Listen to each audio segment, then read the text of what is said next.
750 ሺህ ብር አይደል የገዛሁት። ቤቱ ደግሞ ያው ቢላ ነገር ነው፣ ያው ከሰንዳፋ ወደዛ ነውና ወደ 1 ሚሊዮን 800 ሺህ ብር ነው ያሉኝ።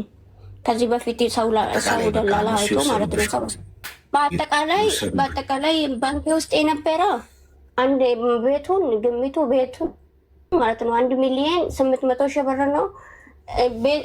አካውንቴ ላይ የነበረ ደግሞ 6040 ሺህ ብር ነው። ስንት? 640 ሺህ ብር የወሰደ አካውንቴ ላይ 640 ሺህ ብር ነው ከአካውንትሽ የወሰዱት? አዎ 640 ሺህ ብር። ቤቱ 700 ሺህ ብር ነው የገዛሽው አንቺ? በዛን ጊዜ ያው በዛን ጊዜ በዚህ ጊዜ በዛ የሚባል ነገር የለም። አሁን ቆይ እኔ እናት ቆይ ነገር የምጠይቅሽን ብቻ መልሽ። 700 ሺህ ብር ነው የገዛሽው አይደል? ቤቱ አንቺ 700 ሺህ ብር ነው ያወጣሽው? 750 ከአካውንትሽ 640 ሺህ ብር ወሰዱብሽ። በቃ አይደል? እነዚህ ብሮች ነው የጠፉት? አዎ እነዚህ ብሮች ነው የጠፉ። እና በእነዚህ ብሮች ትለኪያለሽ አንቺ?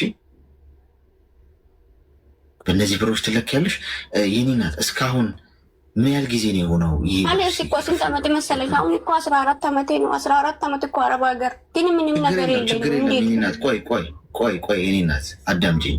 እኔ አሁን ትኩረቴ ምክንያቱም ከዚህ ከወጣሽ በኋላ ልታወሪ ትችላለች፣ ጠበቃም ሰዎችም ምናምን እኔ ያለሁልሽ ሚሊሽም ሰው ሊኖር ይችላል። እሷ እኔ እንደ እህቴ ነው ማውራሽ ወይም እንደ ሴት ልጅ ህይወትን በምረዳበት መንገድ ነው መነግርሽ። አሁን ሳይሆን የነገውን አይቼ ነው መነግርሽ። ፊውቸር በተራመድሽ ቁጥር የዛሬ ዓመት 2 ዓመት 3 ዓመት የሚገጥምሽን ነው መነግርሽ። ግን ከሁኔታሽ ግን አዝነው ሰዎች መሆን አይዞሽ ሊሉሽ ይችላሉ። በቃ እስቲ እና ፊክስ እናደርጓል ሊሉሽ ይችላሉ። እኔ ግን እንደ ሴት ልጅ ህይወት እንደገባኝ መነግርሽ አንድ ነጥብ ምናምን ሚሊዮን ብር ማለት ነው አጠቃላይ የጠፋው። ታይ በቃ እርግፍ አድርገሽ ታዩ ሳይሆን ግድ የለሽም ሰርተሽ አምጪው ገንዘቡ።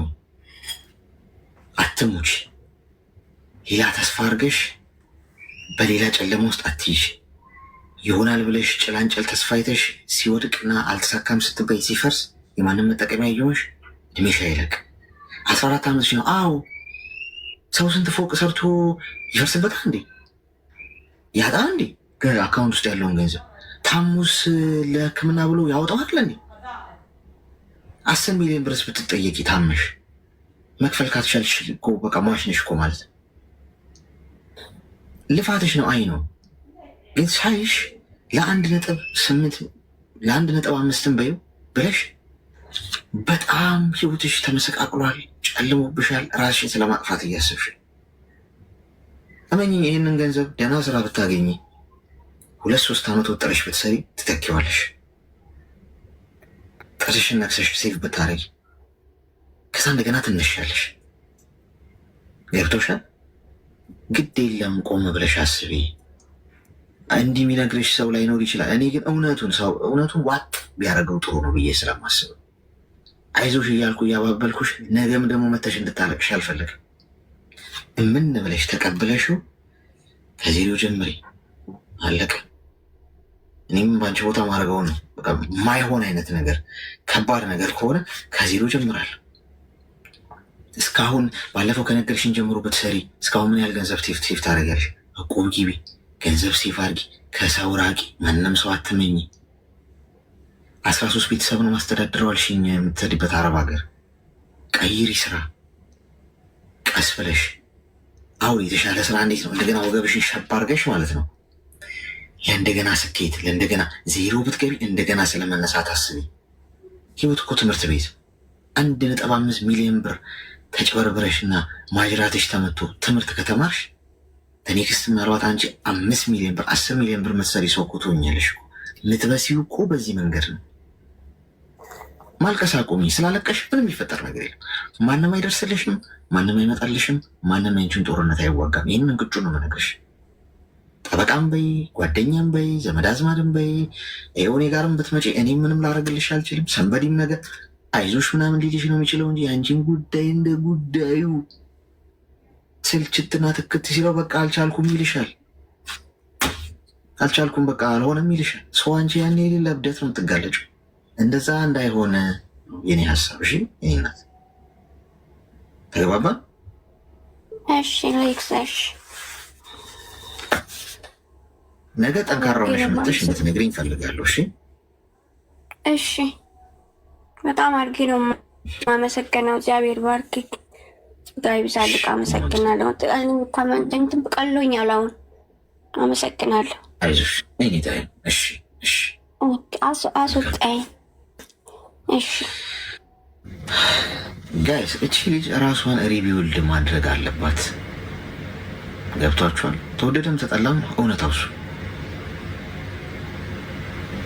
ለምን ጠበቃ ብትቀጥሩላት እቺ ልጅ ገንዘብ ይመለሳል፣ የዋህ ነች፣ ያስመልሱልኛል ብላ የእግዚአብሔርን ያህል ነው የምታምናቸው። አይታችኋታል ስትናገራል። አምናት 170 ሺህ ብር ላከችላት ለጠበቃዋ ጉቦ ስትላት። አሁን እቺ ልጅ እንደገና በዚህ መንገድ ሂጂ ብለ ሌላ መንገድ ለማሳየት መሞከር ማለት እንደ መግደል ይቆጠራል። ቢካዝ ተስፋ ነው የምታደርገው። ምክንያቱም ንብረቷን የተዘረፈው ገና በልጅነቷ ነው ሰው ሀገር የወጣችው። የህይወት ውጣ ውረድና ወድቆ መነሳት ገና አልገባትም እቺ ልጅ። ህይወት በደንብ አድርጋ አገጯን ስታወልቅላት ከዛ እንደገና ጠንክሮ ስለመነሳት ማሰብ ገና አልተማረችም። ህይወት ያጠናግርሻል እስኪ በቃሽ ድረስ።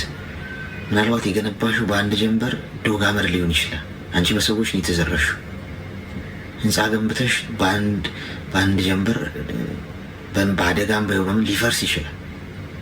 የዛሬ ያላችሁበት ሁኔታ ዛሬያችሁን አያረጋግጥም። ሰው እየተፈጠረ ነገር ካለ ምንድነው እንዴት ነው ሀንድል ማድረገው ነው።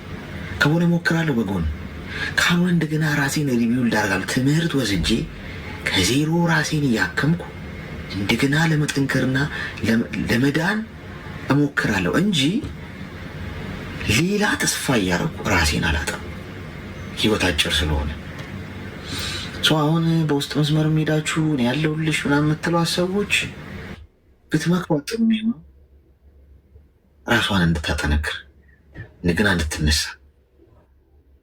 ሌላ ፊክስ አደርግልሻለሁ ይቺ ልጅ በገመድ ተንጠልጥላ ጢው እንድትል መፍቀድ ማለት ነው። ሄሎ ሄሎ፣ እንኳን ደህና መጣሽ። እንኳን ደህና ቆያችሁ። ሰላም ነው አለክስ?